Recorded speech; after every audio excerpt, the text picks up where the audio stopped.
माननीय सभापति महोदय, आज इस पुराने वक्त की आखिरी रात में खड़े होकर इस नए वक्त के आगाज की नई सुबह के दिन मैं प्रधानमंत्री श्री नरेंद्र मोदी जी, हमारे अल्पसंख्यक मामलों के मंत्री किरण रिजिजू जी का मैं बहुत इस्तकबाल करता हूं। जब वक्त के ऊपर हम बात कर रहे हैं, वक्त की रुखसती का वक्त आ गया है और नई वक्त की नई सुबह होने का वक्त आ गया है।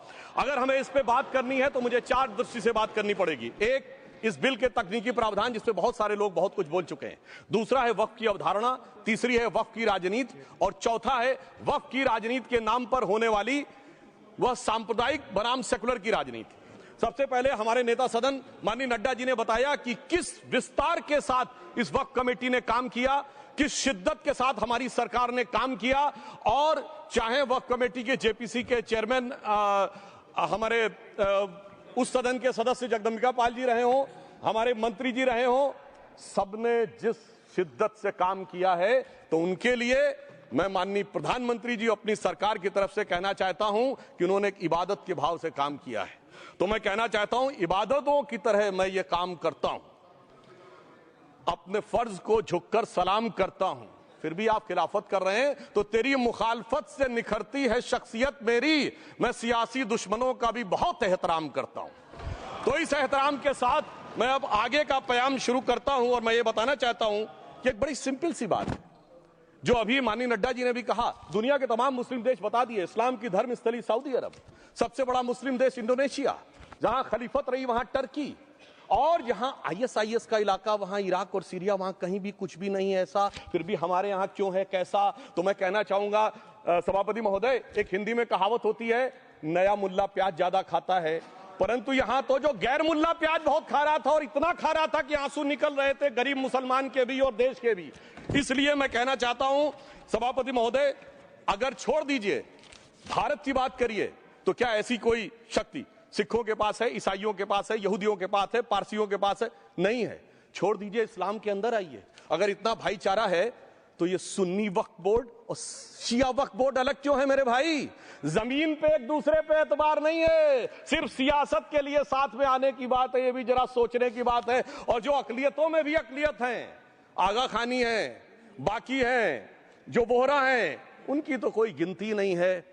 हमारी सरकार ने पहली बार मुस्लिम समाज के अंदर भी ईमानदारी से सबको समान प्रतिनिधित्व देते हुए एक नई सुबह के नए वक्त का आगाज किया है। इसके लिए मैं सरकार को बधाई देना चाहता हूं। और सिर्फ ऐसा ही नहीं है, मुस्लिम समाज के अनेक लोग इस प्रकार के नियमों से बहुत प्रभावित हुए और बहुत प्रताड़ित हुए, जिसके अनेक उदाहरण बहुत लोगों ने बताए होंगे। मोहम्मडन एजुकेशन सोसाइटी कोल्हापुर का केस है, ईदगाह मैदान हुबली का केस है, जिसको सुप्रीम कोर्ट ने साफ साफ उसको हुबली धारवाड़ म्युनिसिपल कॉर्पोरेशन को वापस कर दिया। अनीसा अयाशा वर्सेस तमिलनाडु वक्फ बोर्ड का केस है, तेलंगाना स्टेट वर्सेस मोहम्मद मुजफ्फर का केस है, हिमाचल प्रदेश वक्फ बोर्ड वर्सेस ख्वाजा खलीलुल्लाह का केस है, और सभापति महोदय ताजमहल पर भी दावा कर दिया गया। अब तो मैं पूछना चाहता हूं, और सुप्रीम कोर्ट ने अपने जजमेंट में कहा कि भाई शाहजहां के जमाने का लिखा फरमान लेके आइए, तब हम मानेंगे कि इस पे कोई दावा है या नहीं। आप सोचिए कि अगर ये वक्त का कानून इसी ढंग से चला होता तो क्या होता। अभी हमारे जॉन ब्रिटास जी और मनोज झा जी ने बहुत सारी बातें बोली थी। एक प्यास की बात बोली थी, उन्होंने उड़ीसा के ग्राहम स्टोन्स का जिक्र किया था, तो उसमें तो कांग्रेस की सरकार सीबीआई की इंक्वायरी नहीं कर पाई थी। मगर जब ताजमहल का उल्लेख आता है सभापति महोदय, तो एक प्यास मुझे याद आ जाती है। जब शाहजहां जेल में था और दूर से उस ताजमहल को देखता था और उसे सिर्फ एक सुराही पानी मिलता था और उसने औरंगजेब से कहा एक सुराही पानी और भिजवा दो, तो जानते उसने मना कर दिया। तो दुखी होकर शाहजहां ने फारसी में लिखा, ए पिसर तू अजम मुसलमानी, जे पिदरे जिंदा आप तरसानी, आफरीन हिंदुआन सदबार, जे देहंद पिदरावा मुर्दा देवम आप। मतलब तू कैसा मुसलमान है जो जिंदा बाप को पानी के लिए तरसा रहा है? तुझसे तो आफरीन 100 बार उन हिंदुओं को है जो पितृपक्ष में मरे हुए बाप को भी पानी देते हैं। और सभापति महोदय, मैं बताना चाहता हूं कि ये हमने ईमानदारी से मुस्लिम समाज के कल्याण के लिए बात की है, क्योंकि एक तरफ खड़ा हुआ है ईमानदार मुसलमान जो शराफत के साथ ईमान को गले से लगाए हुए हैं, और दूसरी तरफ कुछ चंद सरमाएदार हैं जो उस अमानत में खयानत करके शरारत के साथ उसके झंडा बरदार बनना चाहते हैं। तो ये मुकाबला किसके बीच में है? ये शराफत अली और शरारत खान के बीच में मुकाबला है। हमारी सरकार शराफत अली के साथ खड़ी है। हमारी गरीब मुस्लिम के साथ खड़ी है। ये गरीबों गुर्बत वाले गुर्बत अली और सरमाएदार वाले गाजी खान के बीच का इलाका है। मगर मैं कहना चाहता हूं महोदय, एक बात मैं बहुत स्पष्ट रूप से कहना चाहूंगा, इन जरूरतमंद मुसलमानों की लड़ाई के लिए मैं कह सकता हूं कि ये गरीब मुसलमानों के दिल की कसक और कट्टरपंथी वोट के ठेकेदारों के मन की ठसक के बीच में हमारी सरकार ने उस कसक का साथ दिया है, जिसके लिए मैं मानता हूं गरीब और पसमानदा मुसलमान निश्चित रूप से उनका आभारी होगा। हाँ, मगर जब इसकी बात आती तो भी माननीय खड़गे जी भी बोल रहे थे, माननीय संजय सिंह जी भी बोल रहे थे, मनोज झा जी भी बोल रहे थे कि साहब आपके यहाँ वो कितने पुजारी हैं और कितने किस वर्ग के पुजारी हैं। तो मैं उनको बताना चाहता हूं, केवल अकेले जूना अखाड़े ने पिछले साल 71 SC ST लोगों को महामंडलेश्वर बनाया। अरे आपको हमारे सदन में बैठे हुए बाल योगी उमेश नाथ जी नहीं दिखते? वैसे तो कहा जाता है जात ना पूछो साधु की, मगर मैं बताना चाहता हूं विश्व हिंदू परिषद के 50,000 से अधिक पुजारी ट्राइबल्स में जो शेड्यूल कास्ट है जो काम कर रहे हैं। मगर मैं हद अदब से पूछना चाहता हूं, बताइए मुल्ला मौलवी मुफ्ती मुकर्रम बारी हाफिज में से कितने पसमंदा हैं? उसमें कितने जुलाहा अंसारी गौसी बताइए मिरासी कितने हैं? बाकी छोड़िए, पसंदला बोर्ड में है क्या? अरे वक्फ बोर्ड में है क्या? इसीलिए मैं कहता हूं खुद मियां फजीहत दूसरों को नसीहत। अगर ईमानदारी से बात करनी है तो उस पे आगे। मगर मैं एक बात और कहना चाहूंगा कि हमारी जो सरकार ने नाम दिया है, इसको उम्मीद नाम दिया है।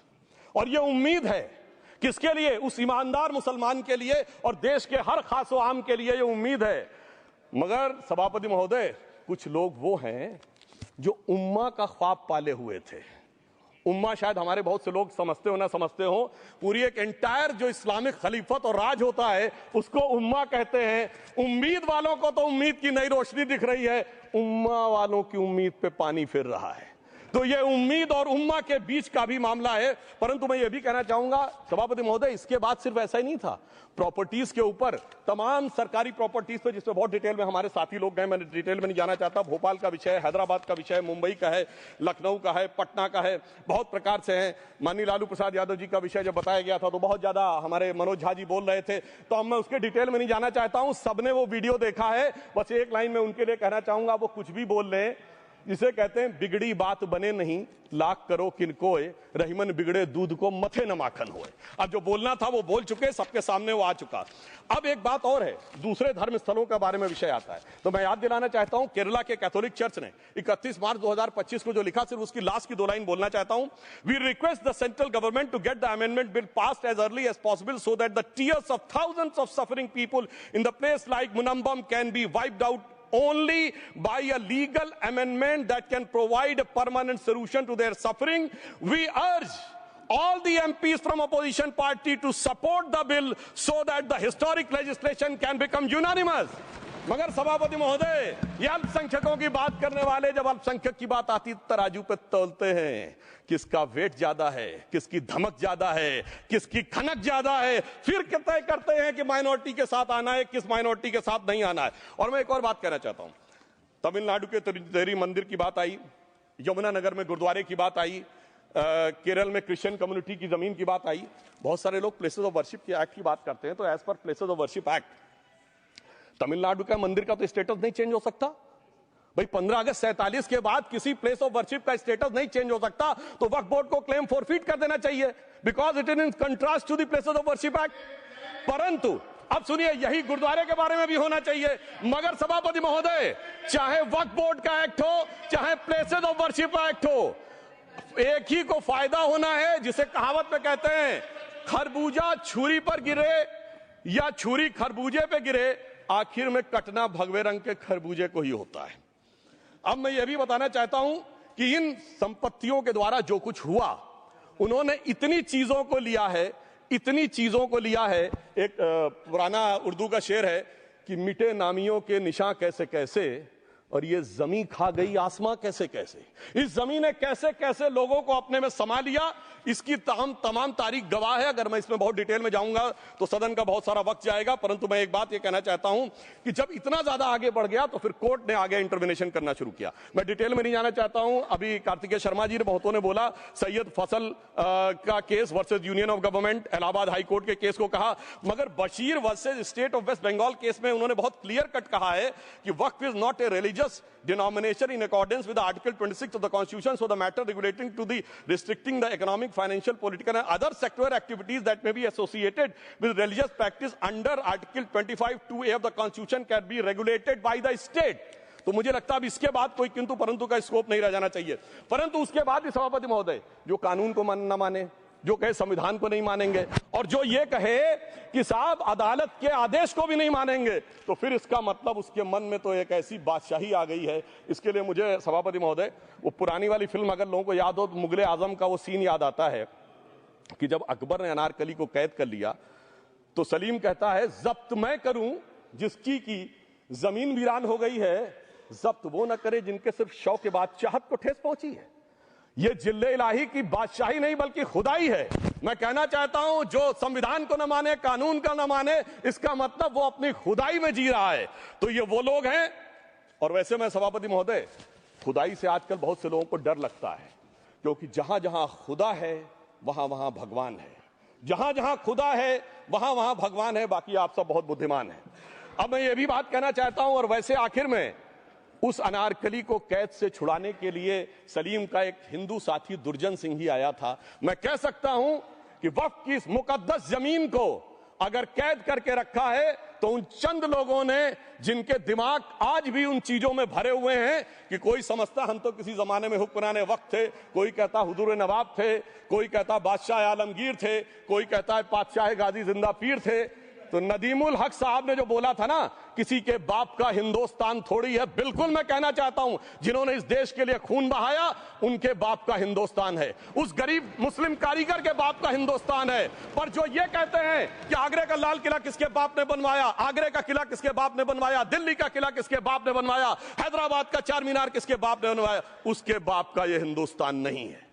और उसके बाद भी जो आप करना चाहते हैं, अगर इस रास्ते में आप कांटे बिछाना चाहते हैं तो उनके लिए एक लाइन कहना चाहता हूं सभापति महोदय, तेरी तमन्ना है पर हम खार न बोने देंगे, खार कांटों को कहते हैं, तेरी तमन्ना है पर हम खार न बोने देंगे, तुझे हम राह की दीवार न होने देंगे, तू सबको रौंद कर आगे जो निकलना चाहे हम तेरी इतनी भी रफ्तार न होने देंगे। और इसीलिए हमारी सरकार ने इस विषय के ऊपर एक सही और सटीक प्रयोग करने का प्रयास किया है। मैं दूसरी बात यह भी बताना चाहता हूं, हमारे डीएमके के तिरुचि शिवाजी ने अनायास अकारण ये बात बोली थी कि उस समय जब जिन्ना का उल्लेख करते हुए उन्होंने कहा कि पार्टीशन के समय, तो मैं उनके सुलभ संज्ञान के लिए बता देता हूं, 1946 की कॉन्स्टिट्यूएंट असेंबली में मद्रास प्रेसिडेंसी में 30 आउट ऑफ 30 सीट्स जो थी वो मुस्लिम लीग ने जीती थी विद 95% ऑफ वोट्स, और एक भी मुस्लिम वहां के बाद बाहर नहीं गया। इसलिए मैं ईमानदारी से कहना चाहता हूं, फैक्ट को समझिए। और जो मद्रास प्रेसिडेंसी के मुस्लिम लीग के अध्यक्ष थे और पीजे पोकर साहब बहादुर और मोहम्मद इस्माइल, वही बाद में इंडियन यूनियन मुस्लिम लीग के अध्यक्ष बने, और उन्होंने 28 अगस्त 1947 को सेपरेट इलेक्टोरेट मांगे, जो कोई जाके कॉन्स्टिट्यूएंट असेंबली की डिबेट में पार्लियामेंट किया। आप वेबसाइट पे पेज नंबर 270 पे जाके पढ़ लीजिएगा। सरदार पटेल ने बड़े गुस्से में इस बात को कहा, अब जो हो गया सो हो गया, एक रात में दिल नहीं बदल गया, मगर अब देश के लिए कैसे आगे बढ़ना है उसके लिए ईमानदारी से आगे आओ। और खैर मैं अंबेडकर जी और पटेल जी के बहुत सारे वो कोट कर सकता हूं, सारी बातों को छोड़िए, मगर अफसोस की बात यह है सर कि अभी मनोज झा जी ने बोला था हम में से कोई शक है, कोई हूण है और ये करिए। अरे भैया जमाने चले गए, अब जेनेटिक सीक्वेंसिंग का जमाना आ गया है। और जेनेटिक सीक्वेंसिंग ने क्या प्रूव किया है, दुनिया के सबसे बड़े मुस्लिम देश इंडोनेशिया के राष्ट्रपति आए थे और राष्ट्रपति भवन में उन्होंने डिनर के दौरान कहा कि few weeks back I got my genetic sequencing done and I was told that I am an Indian gDNA. अरे साहब कहां गुलामी की मानसिकता में पड़े हुए हैं सभापति महोदय।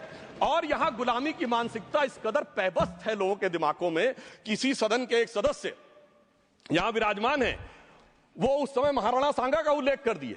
मैं ईमानदारी से कहता हूं एक भी इंडियन सोर्स में इसका उल्लेख नहीं है, सारे के सारे फॉरेनर्स और लुटेरों के सोर्स में उल्लेख है। इसीलिए मैं कहता हूं ये गुलामी के जिन्होंने गुलाम बनाया उनके सोर्सेस पे यकीन ना करिए। और वैसे थोड़ा सा आउट ऑफ कॉन्टेक्स्ट हो तो ये भी बोल दूं, हमारे सदन के बहुत सदस्यों को नहीं पता होगा, अलेक्जेंडर के आक्रमण का किसी भारतीय सोर्स में कोई उल्लेख नहीं है, पोरस नाम के किसी राजा का उल्लेख नहीं है, सिर्फ और सिर्फ ग्रीक में है। इसलिए गुलामी की मानसिकता से बाहर निकलिए, तब इन चीजों को आप सही ढंग से समझने में सफल होंगे। मेरा अब यह भी अनुरोध अपने सदस्यों के साथ है। वक्त की अवधारणा के बारे में बहुत कुछ बोला जा चुका है कि ये ओरिजिनली कहां से आया, पर मैं इतना कहना चाहूंगा, सबसे पहले वक्त का उल्लेख आता है जब ससनिड एम्पायर को खलीफा उमर ने कैप्चर किया तो आज का जो सदन इराक है उसके इलाके को उन्होंने वक्फ डिक्लेयर किया और वो स्टेट के द्वारा कंट्रोल होता था। स्टेट के बारे में माननीय नड्डा जी ने अभी बताया कि बड़े बड़े देशों में किस ढंग से होता था। सर सैयद अहमद खान ने भी वक्फ को मूल इस्लाम का हिस्सा न मानते हुए इसके लिए मुजार शब्द कहा है जो शरिया के अंतर्गत आता है, और इसी के लिए उन्होंने फतवा आलमगीरी को भी कोट किया था। और इसीलिए 1894 की जो प्रिवी काउंसिल का जजमेंट जो आया था वो वक्फ अल औलाद के खिलाफ आया था। मगर सभापति महोदय 1906 में कलकत्ता कांग्रेस अधिवेशन में कांग्रेस ने प्रस्ताव पारित किया कि प्रिवी काउंसिल के जजमेंट में कुछ गलती है, इसे बदलना चाहिए। क्योंकि 1904 में जिन्ना कांग्रेस को ज्वाइन कर चुके थे, इसलिए मैं कहना चाहता हूं फिर 1913 में वो जजमेंट बदला गया। हमारे सदन के बहुत से सदस्यों ने इस सदन और दूसरे सदन में बोला है, मैं एक सेंटेंस बोलता हूं, लगेगा जैसे वही लोग बोल रहे हैं। वर्ड ये है, कोट है, since the bill was introduced to administer the Muslim law for Musalmans, so the question of public policy does not arise. लगता है जैसे हमारे कोई सदस्य बोल रहा हूं। सर, ये मोहम्मद अली जिन्ना ने अप्रैल 1913 में ही used this word while moving the report of the select committee to the imperial legislative council. Sir 1913 से 2013 तक भाषा ही नहीं बदली, और आज भी भाषा नहीं बदल रही है। हमें ईमानदारी से, और उस समय यूपी और बंगाल ने उसका विरोध किया था, आज यूपी और बंगाल के लोग किस तरीके से साथ में है वो पूरी तरीके से दिखाई पड़ता है। इसलिए हम ये कहना चाहते हैं, हाँ एक प्रश्न बहुत उठाया जाता है कि केवल मुस्लिम ही वक्फ को क्यों दान दे सकता, ऐसा वक्फ बोर्ड में क्यों संशोधन किया गया। मैं ईमानदारी से कहना चाहता हूं, ऐसा नहीं कि मैं इस्लामिक मामलों का बहुत बड़ा आलिम फाजिल जानकार हूं, मगर इस्लाम में बहुत साफ मान्यता है कि जो गैर मुस्लिम है उसकी इबादत अल्लाह कबूल नहीं कर सकते, उसकी दुआ कबूल नहीं होगी तो दान कैसे कबूल होगा। साहब, हम इस्लामिक भावना का सम्मान कर रहे हैं।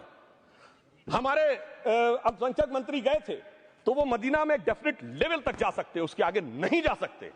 अगर इबादत की इजाजत नहीं है तो साहब जायदाद की इजाजत कैसे हो सकती है। मुस्लिम भावना का सम्मान है, और अगर है तो कोई मुल्ला मौलवी मुफ्ती मुकर्रम बारी आज आके बता दे कि कबूल हो सकती है दुआ, तो हम दान भी कबूल करने के लिए तैयार हैं। और तो और छोड़िए साहब, जब आप कहते हैं कि हर चीज हलाल होनी चाहिए, तो साहब हलाल करने की प्रक्रिया नहीं, हलाल करने वाला भी मुस्लिम होना चाहिए, तब वो हलाल होता था। तो मैं पूछना चाहता हूं साहब, काटने के लिए तो हलाल होने के लिए मुस्लिम जरूरी है, और बांटने के लिए बगैर मुस्लिम के भी हलाल होगा, ऐसा तो नहीं हो सकता। तो जो हमारी सरकार ने किया है वो मुस्लिम भावना के सम्मान के लिए किया है। और जहां तक मैं कहना चाहूंगा, हिंदू समाज के बारे में बात करते हैं, हमारे यहां कोई प्रॉब्लम नहीं है। हमारे यहां कोई ऐसा नहीं कि हज पे कोई गैर मुस्लिम नहीं जा सकता। हमारे देखिए कुंभ में 50 लाख विदेशी आए थे और किसी से नहीं कहा या कन्वर्ट हो जाओ। इसलिए मैं कहना चाहता हूं, हिंदुइज्म की धारणा और बाकी धारणा का जो तुलना करने का प्रयास करते हैं वो बहुत उचित नहीं है। मगर सभापति महोदय, इस वक्त ने कई अद्भुत नजारे दिखाए। इस्लाम में जो काफिर से ज्यादा मुशरिक और शिर्क को बुरा माना गया, नहीं जो भगवान को माने ही नहीं। यहां देखिए वो लेफ्ट के लोग जो कहते धर्म एक अफीम है, वो आज खुदाई खिदमतगार बन के खड़े हो गए।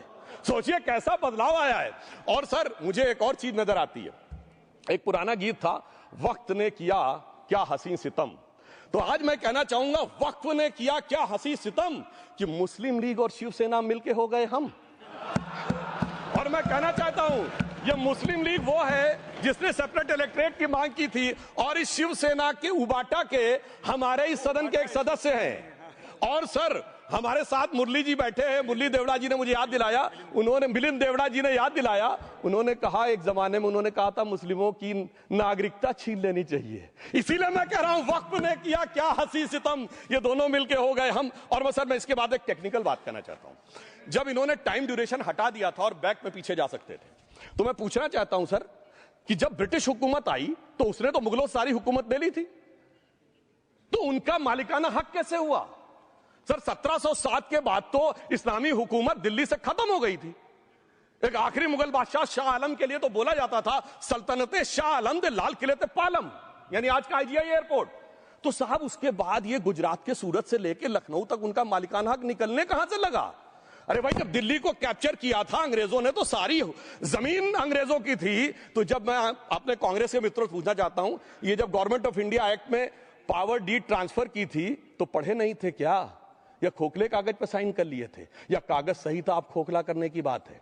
मैं पूछना चाहता हूं, जब 250 साल तक वो हुकूमत ही नहीं रही तो उस हुकूमत के फरमान की लेजिटिमेसी कैसे हो सकती है। ये मैं कानून विदों के लिए भी एक फूड फॉर थॉट रखने की बात करता हूं। और दूसरी बात मैं कहना चाहता हूं, ये किन हुकूमतों की बात कर रहे हैं सभापति महोदय। अगर सूरत नगर निगम पे दावा है मुगल के जमाने का और तमिलनाडु के मंदिर पर अरकाट के नवाब का, सभापति महोदय, ये वो हुकूमतें थी जो जजिया लगाती थी, ये वो हुकूमतें थी जो जिम्मी का कॉन्सेप्ट रखती थी, ये वो हुकूमतें थी जो गाजी की बात करती थी। क्या भारत के संविधान में उन हुकूमतों के फरमान को सही मान्यता देना सही है? बिल्कुल गलत है। मैं कहता हूं बाबा साहब अंबेडकर के संविधान में यदि आप ऐसी हुकूमतों के फरमान को रखने की कोशिश करते हैं तो this is fraud on constitution. और हमारी सरकार ने अगर बैक डेट से वो बंद किया है तो उस फ्रॉड को रोकने की पूरी व्यवस्था की है। और यहां पर मैं ये भी कहना चाहता हूं सभापति महोदय, जमींदारी उन्मूलन 1948 में हो गया, मगर ये बाद में जमींदार कैसे क्रिएट हो गए? हमने बचपन में विनोबा भावे, हम लोग के जन्म से बहुत पहले की बात है, विनोबा भावे जी के भूदान आंदोलन की बात सुनी थी, जिसमें जमींदारों से पैसा लेके जमीन लेके गरीबों को दी जाती थी। पर सभापति महोदय, कभी आपने सुना कि गरीबों की जमीन जमींदारों को मिल जाए? वो 2013 के बोर्ड ने वो व्यवस्था कर रखी थी। यानी वो भूदान आंदोलन था गांधी जी के शिष्य विनोबा जी का, तो आज के गांधियों के नेतृत्व में भू हड़प आंदोलन शुरू हो गया। अगर वो भूदान आंदोलन था तो ये भू हड़प आंदोलन था। इसलिए मैं एक और बात भी कहना चाहूंगा सभापति महोदय कि जिन हुकूमतों के फरमान की बात की जाती है, एक और फैक्ट है, इसको कोई अन्यथा ना ले, जितने मुस्लिम बादशाह अलाउद्दीन खिलजी के बाद उन्होंने बगदाद की खलीफा का खुतबा पढ़ा है। That is a foreign rule, it's on record. कैसे उसको भारत सरकार मान्यता दे सकती है? इसलिए मैं कहना चाहता हूं जरा सा गौर से देखेंगे तो हकीकत आपके सामने आ जाएगी। और क्या कभी किसी ने कल्पना की, किसी क्रिश्चियन ने तो नहीं कहा कि इंडिया गेट हमारा है, गेटवे ऑफ इंडिया हमारा है, और चर्च नहीं सही फिर भी चर्च गेट हमारा है? तो फिर यह केवल किसी एक के दिमाग में क्यों आती है? हमने जो इवैक्यू एक्ट के तहत दे दिया था पाकिस्तान के गए लोगों को, क्या हमारे जो सिख और हिंदू भाई आए थे उनकी जमीनें मिली? अरे महाराजा रणजीत सिंह की राजधानी लाहौर थी और काबुल तक था राज, तो क्या उन्होंने जमीनें नहीं दान दी होगी गुरुद्वारे और मंदिरों को? वो मिली। अरे वो तो छोड़िए, ननकाना साहब और करतारपुर साहब तक नहीं मिला था। इससे दिखाई पड़ता है कि कितनी एक तरफा हम लोगों ने कोई निगोशिएट ही नहीं किया और उसे करने की बात कही थी। इसलिए मैं कह सकता हूं सर, अब हमारी सरकार ने जो संशोधन किए हैं, अब यह मजहबी हुकूमत के फरमान से नहीं, बाबा साहब अंबेडकर के संविधान से चलने वाला है। अब मैं अंत में उस विषय के ऊपर आता हूं जिसे सांप्रदायिक राजनीति बनाम सेकुलर राजनीति इसके ऊपर कहा जाता है। सभापति महोदय, मैं बताना चाहता हूं कि जब आजादी मिली उसके बाद क्या किसी ने डिमांड किया था कि हमें वक्फ बोर्ड चाहिए? नहीं किया था। फिर क्यों 54 में दिया गया? किसी मुस्लिम ने डिमांड किया क्या कि मदरसे चाहिए? फिर क्यों दिया गया? मुस्लिम समाज तो राष्ट्र की मुख्य धारा में आने को तैयार था, इसीलिए यूसुफ खान, दिलीप कुमार के नाम से आने में उन्हें कोई प्रॉब्लम नहीं थी। महजबीन बानो को मीना कुमारी के रूप में आने में प्रॉब्लम नहीं थी। मुमताज बेगम को मधुबाला बन के आने में प्रॉब्लम नहीं थी। हामिद अली को अजीत के रूप में आने प्रॉब्लम नहीं थी। मगर, और मैं यह भी बताना चाहता हूं, मुस्लिम समाज में बहुत बड़ा तबका उस समय इस बात को सोच रहा था, और अभी कपिल सिब्बल साहब बोले, ये उस चीज के वकील रहे, इन्हें पता होना चाहिए, पता होगा कि सुन्नी सेंट्रल वक्फ बोर्ड राम मंदिर में 1961 में मुद्दई बना है, 12 साल के बाद, क्योंकि के मोहम्मद ने लिखा है कि एक बहुत बड़ा तबका था जो ये मानता था कि हमें इस चक्कर में नहीं पड़ना चाहिए। मगर अफसोस कि वही लेफ्टिस्टों, सेकुलरिस्टों ने उनको समझाकर इस मुकाम तक लाकर खड़ा कर लिया। अब यहां मैं एक और बात कहना चाहूं, खैर छोड़िए उन सरकारों ने बाद में क्या दिया, मगर उसके बाद सुनिए, इंदिरा जी के जमाने में मुस्लिम पर्सनल लॉ बोर्ड आया, तो राजीव जी के जमाने में शाबानो केस आया, तो नरसिम्हा राव के जमाने में 95 का एक्ट आया, तो मनमोहन सिंह जी के जमाने में 2013 का एक्ट आया, मगर इलाज नहीं निकला। तो इसे एक शेर में कहूंगा कि मरीजे सेकुलर इश्क पर लानत खुदा की, मर्ज बढ़ता गया जो जो दवा की। अब मैं सभापति महोदय एक और बात कहना चाहता हूं, शुरू के 20-25 साल में मुस्लिम समाज के बारे में मैं कहना चाहता हूं। आज जब आजादी मिली तो मुस्लिम समाज के प्रतीक कौन थे? उस्ताद बिस्मिल्लाह खां, उस्ताद फरीदुद्दीन डागर, उस्ताद बड़े गुलाम अली, उस्ताद जाकिर हुसैन, जिनकी अभी कुछ दिन पहले डेथ हुई, बड़े बड़े नगमा निवार, हसरत जयपुरी, मजरूर सुल्तानपुरी, साहिर लुधियानवी, कैफी आजमी, जोश मलियाबादी, जिगर मुरादाबादी। अब सर क्या हो गया? तब मुस्लिम समाज इन अदब के शाहकारों के साथ जोड़ा जाता था। आज मुस्लिम समाज का नेतृत्व किन लोगों के साथ जोड़ता है? इशरत जहां, याकूब मेनन, मुख्तार अंसारी, अतीक अहमद, दाऊद इब्राहिम। कौन जोड़ रहा है ये? तब से सर, जब से ये सेकुलर हो गया देश 1976 से और सेकुलर सियासत शुरू हुई, उसने ले जाकर इनको इस मुकाम तक पहुंचाया। और इस वक्फ बोर्ड के बिल में भी जो बात कही जा रही है सर, मुस्लिम समाज को यह समझाया गया कि तुम्हें बीजेपी वालों को तुमसे बड़ी अदावत है, और कहा गया इनको बड़ी मोहब्बत है। जब यह देश आजाद हुआ, मैं उत्तर प्रदेश का रहने वाला हूं, उत्तर प्रदेश में 1931 की संसद में 8% रेट ऑफ डेथ थी और सैयद मुसलमानों में 24% थी। यूपी की ब्यूरोक्रेसी में 20% थे। आज कहां चले गए सब? मैं एक लाइन में कहना चाहूंगा, ये अदावत और मोहब्बत की सियासत में ऐसे फंसे कि किसी को किसी की मोहब्बत ने मारा, किसी को किसी की अदावत ने मारा, मगर इस शराफत अली को सेकुलर सियासत ने मारा। और मैं सभापति महोदय एक और बात कहना चाहता हूं कि चलिए बोलिए। Fauzia Khan, please one second, mike is there.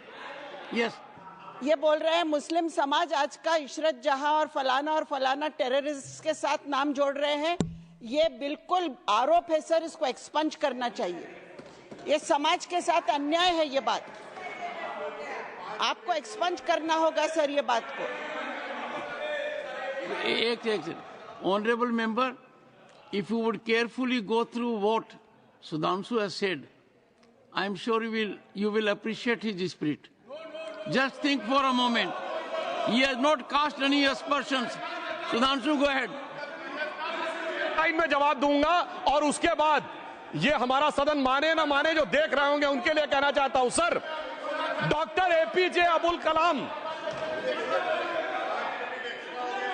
One second. काहे परेशान? Vaiko ji, honourable member, Vaiko ji, oh my God, Vaiko ji,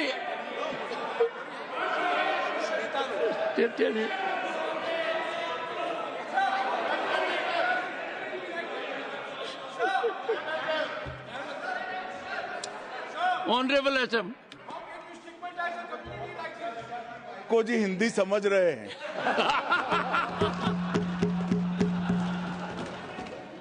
One second.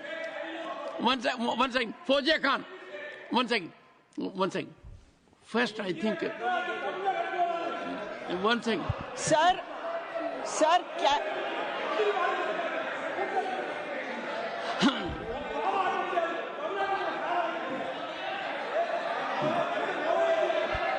Sir, community cannot be stigmatized. Yes, sir. An entire community cannot be branded like this. Fauziya Khan ji, I'll come to you. I'll give you the opportunity. Honorable Finance Minister. But one line he said, one line, please. He might be very emotional, sir, but that one line he said is objectionable, and I will seek your indulgence to remove it. He said, Tamil Nadu la kaaruvai paakren. You enter Tamil Nadu, I'll see you. No good. No good. இல்ல தப்பது தப்பு அப்படி சொல்லக்கூடாது. நீங்க அப்படி பேசுறது தப்பு. நீங்க அப்படி பேசுறது ரொம்பவே தப்பு. இந்த நாட்டுல யார் வேணாலும் எங்க வேணாலும் கால் வைப்போம். யாருக்கும் அதிகாரம் இல்ல ஒரு உயிர் மேல. Honorable Finance Minister. So sir, this is atrocious. You set foot in Tamil Nadu and take care. What is that language? We have a Home Minister after a long time who has brought about changes unthinkable. What he said, you can be fully assured. Yes, Honorable Home Minister. Yes, Jairam ji. Minister, please. If the Honorable Finance Minister has found a statement objectionable, Jairam ji, the statement of the Honorable Member stigmatizing a whole community is objectionable. Oh. And what is worse?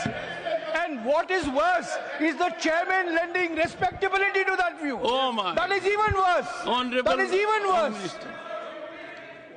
मान्यवर, सुधांशु जी ने मुसलमानों के लिए कुछ नहीं किया है, India alliance के लिए किया है। अब मैं एक एक कर बता देता हूं। अरे सुनो ना भाई, आप सुनो तो। अरे दिग्विजय सिंह सुनिए, मैं खड़ा हूं ना अपने पैर पर।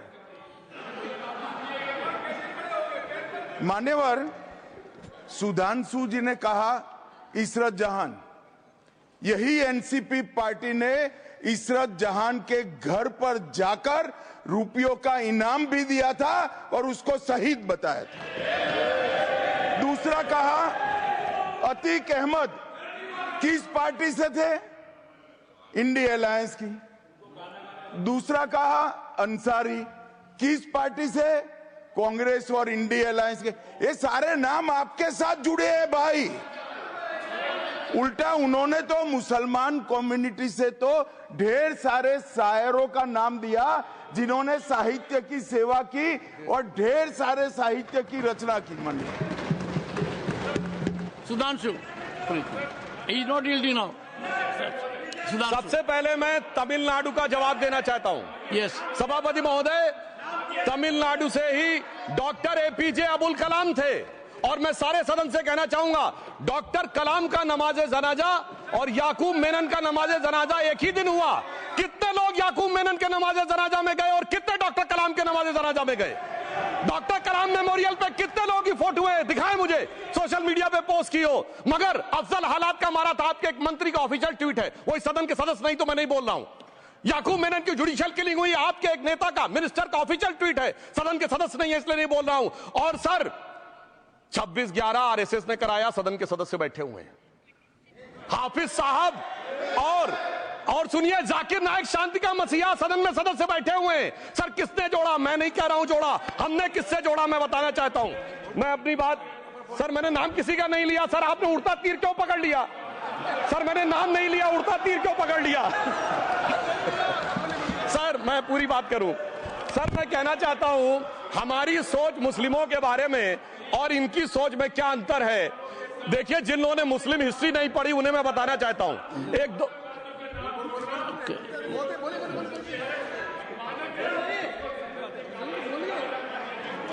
सभापति महोदय, मैं थोड़ा उन लोगों को इस्लामिक हिस्ट्री के बारे में बताना चाहता हूं।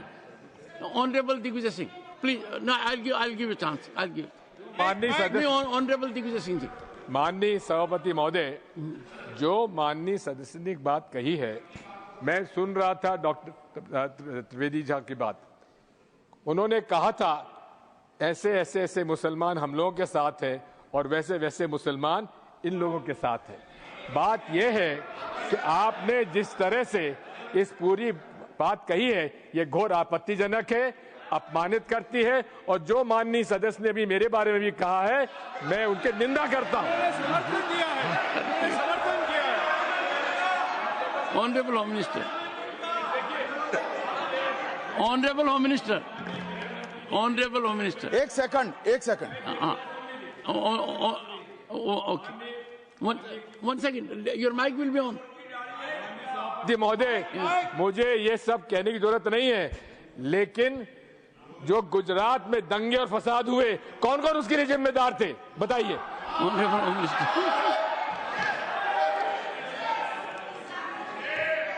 मान्यवर, मैं ध्यान से बारीकी से पूरे संवाद को सुन रहा हूं। माननीय सदस्य सुधांशु जी ने दिग्विजय सिंह का नाम नहीं दिया। अब वो खड़े होकर कहे मेरे बारे में कहा, इससे साबित हो गए। और अभी भी मौका है, आपने नहीं कहा है कि 26/11 के हमले में आरएसएस का हाथ था, तो अभी खड़े होकर माइक चालू कराकर बुलवा दीजिए। माननीय, और आपत्तिजनक बात है, मैंने ये बात कभी नहीं कही है, ये आप लोगों का प्रचार है। मेरी आपत्ति इस बात की थी कि सभी माननीय सदस्य ने और बात कही है कि अब हमारे तरफ ऐसे ऐसे मुसलमान थे और वैसे वैसे मुसलमान हम लोग की तरफ थे। ये पूरे समाज के साथ, पूरे अल्पसंख्यक समाज के साथ अपमानजनक बात है। और माननीय सभापति महोदय, आप बताइए, माननीय गृह मंत्री जी, आप वहां पर थे, गृह मंत्री थे जब दंगे हुए थे, तो आप लोगों का क्या रोल था ये जन जाहिर ऑनरेबल होम मिनिस्टर। इनको मेरा हुआ ऐसा है कि मैं ही दिखाई पड़ता हूं। आपकी सुनिए, अब सुनिए ना दिग्विजय सिंह, सुनिए, 1 मिनट सुनिए। दंगे शांत होने के बाद 18 महीने के बाद मैं गृह मंत्री बना। दंगा हुआ तब मैं गृह मंत्री नहीं था। सुधांशु त्रिवेदी, संदर्भ में किसी का नाम नहीं लिया। अजीज बर्नी की किताब थी 2611 एंड आरएसएस कॉन्स्पिरेसी, कोई जाके चेक कर ले उसमें कौन कौन कहां कहां था। अब मैं मुसलमानों के बारे में कहना चाहता हूं, मुस्लिम समाज के लिए। बहुत से लोग ऐसे हैं जिनको मुस्लिम समाज की हिस्ट्री नहीं पता है। मैं बताना चाहता हूं, भारत से जब न्यूमेरिक सिस्टम सबसे पहले गया तो अल जहार थे सबसे पहले, जिन्होंने जाके 1793 में जो सूर्य सिद्धांत था उसका अरबी में ट्रांसलेशन हुआ सिंध हिंद। और हम बता रहे हैं हम किस तरह के मुस्लिम को साथ रखते हैं। डॉक्टर कलाम से बड़ा आलिम इस्लाम में साइंसदान नहीं हुआ, और आरिफ मोहम्मद खान साहब जो बिहार के गवर्नर हैं, उनसे बड़ा आलिम फाजिल मुसलमान आज सियासी जमात में तो नहीं होगा, यह मैं दावे के साथ कह सकता हूं। मगर मैं बताना चाहता हूं सर, उसके बाद उन्होंने एक किताब लिखी, एक सर 10th सेंचुरी के मुस्लिम राइटर थे जिन्होंने किताब लिखी, उसका नाम था the compendious book of balancing and completion according to Hindu calculation, जिसको शॉर्ट में अल जब्र कहा गया, और वहां से अलजबरा निकला। और सर उसके बाद अल ख्वारिज्म आया। और सर आज मेरे ख्याल से सदन के बहुत से लोगों को नहीं पता होगा, ये जो एल्गोरिथम वर्ड है ये अल ख्वारिज्म से आया हुआ है। एक जमाने में इस्लाम में बैतुल हिकमत था, यानी वो सबसे बड़ा हिकमत का केंद्र था, जब एक से एक लोग होते थे। बहुतों को नहीं पता होगा कि कोलंबस ने जिस नक्शे के थ्रू दुनिया ट्रेवल किया था वो बनाने वाला भी एक मुस्लिम था, अल इदरीसी। मगर सर एल्गोरिथम आज ऐसा बदला कि एआई के एज में दलगत भावना से ऊपर उठकर औरंगजेब के साथ खड़े हो गए। सर ये एल्गोरिथम किसने बदल दिया, ये मैं बताना चाहता हूं। इस पे थोड़ा सोचने की जरूरत है। इसलिए मैं कहता हूं मुस्लिम पॉलिटिक्स की सोच क्या थी, हमने किन मुसलमानों का साथ दिया है, मैं बताना चाहता हूं सर। वीर अब्दुल हमीद की शहादत की 50वीं वर्षगांठ 2015 में हुई। प्रधानमंत्री मोदी जी ने उनके पूरे परिवार को और उनकी पत्नी को बुला के सम्मानित किया, और इन लोगों ने उस यासीन मलिक को, जिसके ऊपर 3 एयरफोर्स के ऑफिसर्स को हत्या करने का आरोप था, वो प्रधानमंत्री आवास में सर साफ दिखाई पड़ता है कौन किसके साथ खड़ा हुआ है, कौन किस तरह के मुसलमान के साथ खड़ा हुआ है। और सर मैं ये भी कहना चाहता हूं सर, ये सर अपने टर्न पे बोलिए सर, पिछले 30-35 सालों से हुआ खड़ा किया जा रहा है। 1990 में जब राम मंदिर आंदोलन हुआ, कहा गया बीजेपी आएगी उत्तर प्रदेश में खा जाएगी। सर बीजेपी आने के बाद उत्तर प्रदेश में जानते क्या हुआ सर, 22 साल से शिया सुन्नी के बीच में जो दंगे चलते थे और मदे साहबा का जुलूस नहीं निकलता था, शिया समुदाय का मदे साहबा का जुलूस लखनऊ में हमारी सरकार में निकलना शुरू हुआ। और उसके बाद कहा गया केंद्र में भाजपा आएगी तो खा जाएगी। सर अटल जी की सरकार आई, इतनी शानदार स्थिति रही। उसके बाद कहा गया गुजरात में आएगी तो भाजपा खा जाएगी। सर गुजरात का मुसलमान आज सबसे समृद्ध मुसलमान है, सबसे ज्यादा जकात वहां से आता है। उसके बाद कहा गया मोदी जी की सरकार आएगी तो क्या होगा। सर मोदी जी की सरकार आने के बाद हमारे साथियों ने बताया है अल्पसंख्यक समुदाय के 70% लोग हैं जिनको किसी न किसी एक योजना का लाभ जरूर मिला है। और सर फिर कहा गया सीए आएगा तो नागरिकता छिन जाएगी।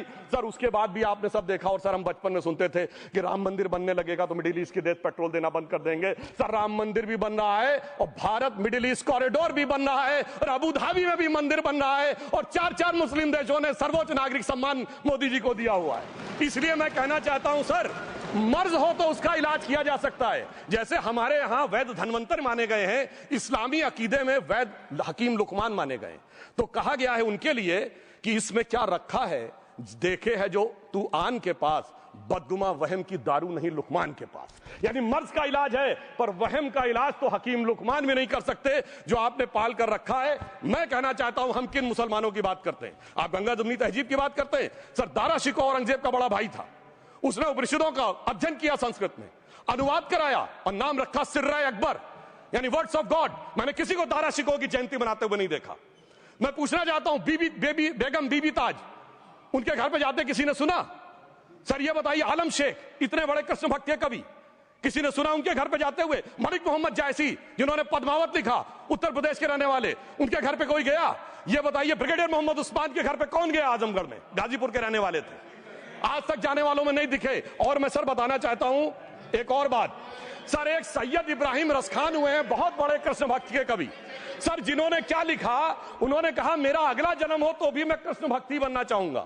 मनुष्य बनूं तो ग्वाल बाले के रूप में, और पशु बनूं तो गाय के रूप में। उन्होंने कहा मानुष हो तो वही रसखान, बसों ब्रज गोकुल गांव के ग्वारन।